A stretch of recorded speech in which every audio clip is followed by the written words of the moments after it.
Court does call the case of the people versus Philip Barnhard. Action calls for the people in both matters. Assistant Public Defender Ben Dunaway on behalf of Mr. Barnhard, who stands to my right.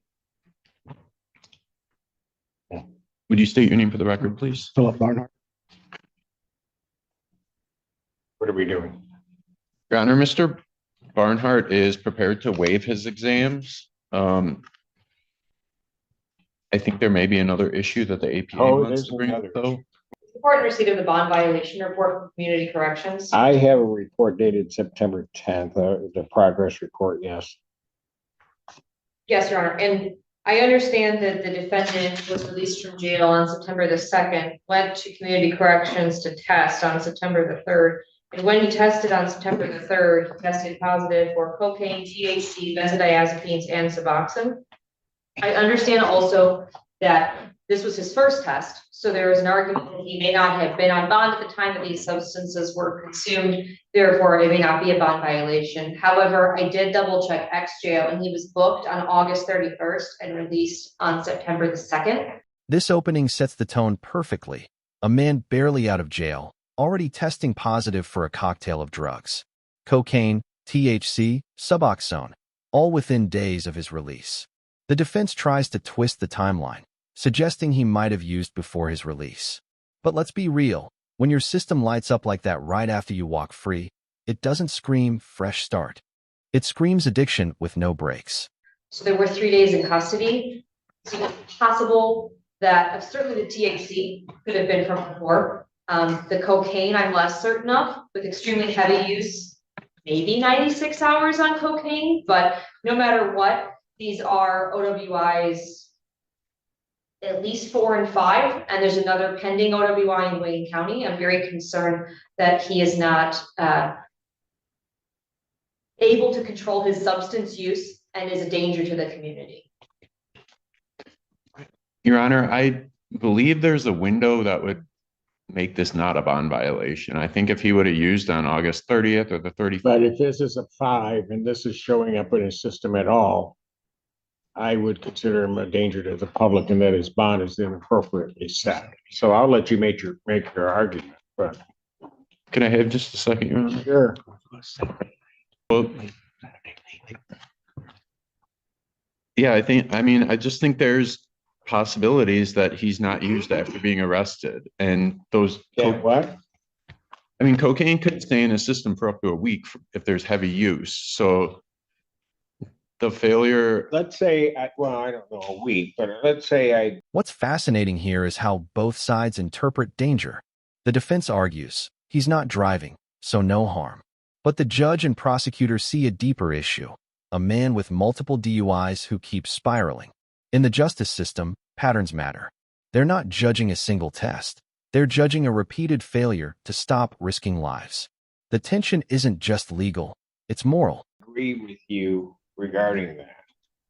Then his bond, and this is what I'm saying to you, then his bond on these operating while intoxicated, since I have 2 in front of me and there's another one in Wayne County, then I think that his bond in these cases is inappropriately set. And what I mean by that is that I clearly have these 2 cases. There's the other one in Wayne County. He's got priors and he's still using. I think it's all factually true, Your Honor.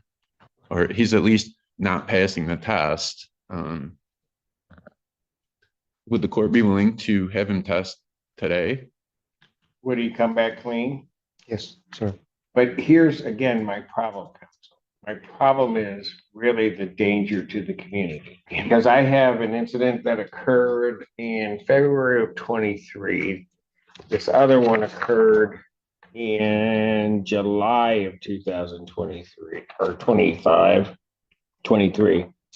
He's got a pending Wayne County one. He's got prior ones and he's still using. So I don't know that he should be out because at some point luck's going to run out. He's going to get behind the wheel and he's going to take that line. At some point, luck's going to run out. Hits like a gavel to the heart. It's not drama. It's math. Sooner or later, a man with this history behind the wheel kills someone. and judges see that ending far too often. The defendant says he doesn't even have a car, but the judge isn't buying it because every addict says the same thing right before their next crash. Somebody out. I don't have a vehicle. Your Honor, I don't believe he's driving. The test certainly indicates use.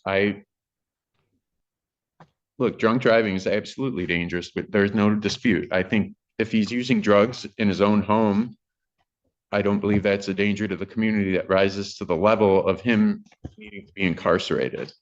I think he can remain out if he fails a test.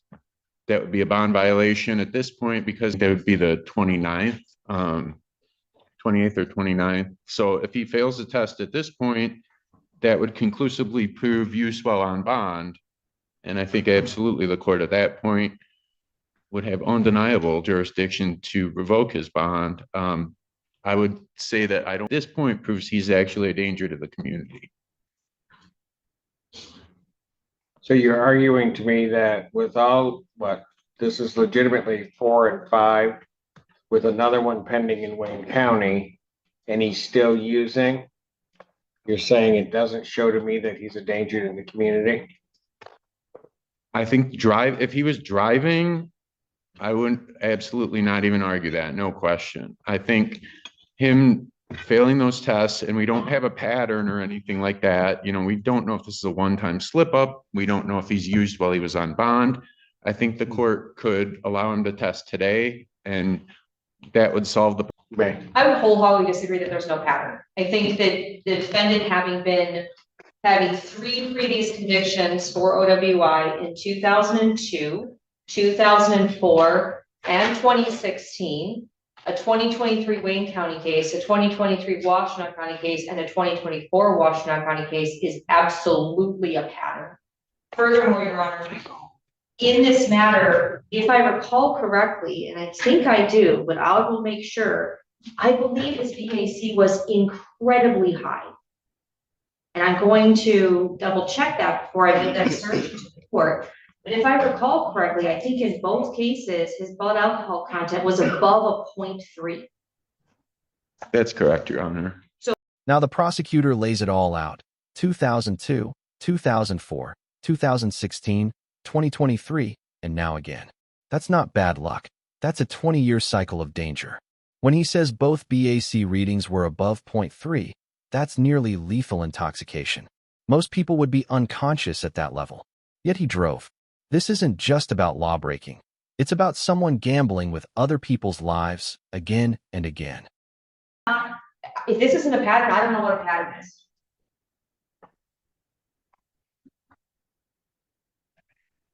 People would request that the court find that the bond was an abuse of discretion and set a higher bond and remand it. I just don't think the circumstances have changed since the bond was set because and I know the court could disagree, but we don't believe there's evidence he's used since the bond was set by the magistrate, at least conclusive evidence. It's up in the air as far as he failed the test. You keep arguing the use. The argument is, even if I give you that, the argument is I don't know that he should be out. Any use, given his record, I think is an abuse of discretion. Now, if you want to argue that with me, certainly I will hear you. Okay. I think it would not be abuse of discretion because of the length of time that has passed. So, we're already into August 2025. The positive test, we can't really deny it, but what we can say is he's not driving a car. So the extreme danger to the community that comes with intoxicated driving is not present. Obviously, there's some danger to the community in hard drug use, but I believe it's less. I believe it can be managed with restrictions such as continued testing. If he fails again, he's obviously used while on bond.